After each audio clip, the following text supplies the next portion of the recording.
Trump defended the larger-than-expected tariffs on all imports to reporters in the Oval Office at the top of a bilateral meeting with Israeli Prime Minister Benjamin Netanyahu, who made his second trip to the White House since Trump was inaugurated in January. By the way, Mr. Netanyahu promised to eliminate Israel's trade surplus with the United States, a move likely to be closely watched by world leaders as Donald Trump's tariff policy roils global markets. Talks also covered the Gaza war and hostages and Iran tensions. Just listen in to what Mr. Netanyahu had to say. We will eliminate the trade deficit with the United States. We intend to do it very quickly. We think it's the right thing to do. And we're going to also eliminate trade barriers, a variety of trade barriers that have been put up unnecessarily. And I think Israel can serve as a model for many countries who ought to do the same. I recognize the position of the United States. It says, we're allowing other countries to put tariffs on us, but we don't put tariffs on them. And, I'm a free trade champion, and free trade has to be fair trade. And to take this further, we have with us on the broadcast Dr. Richard Benkin. Dr. Benkin, as always, thanks so much for your time.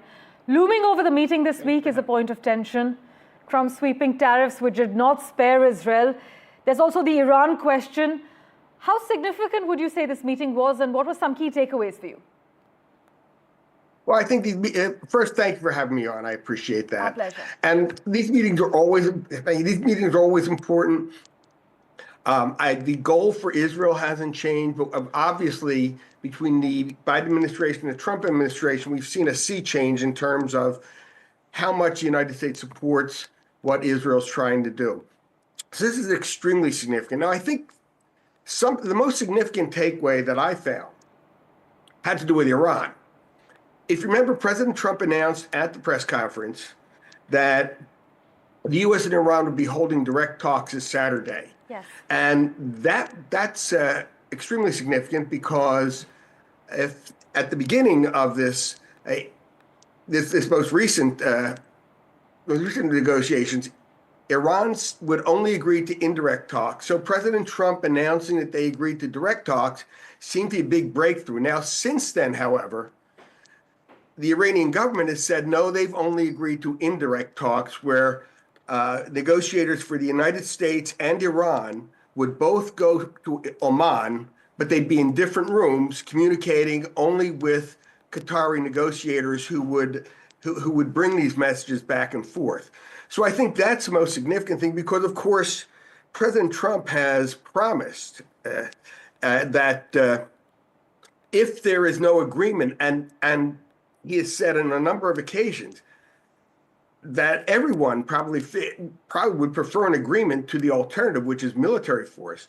But if an agreement is not reached, he has threatened pretty severe consequences on Iran, including bombing like they've never seen before. So I think, what happens with regards to U.S.-Iran negotiations, how Israel fits in there, that's going to be the most significant element here. Now, my guess is, based on other things I've heard and what's happened previously, yes, is that no doubt President Trump and Prime Minister Netanyahu have already pretty much spoken about exactly what it would look like if, in fact, they had to take military action. And it would be something supportive of one another and something mutual. That is, I think, by far the most significant takeaway. Well, we'll be keeping a close eye on all the developments. Dr. Benkin, as always, thank you so much for your time.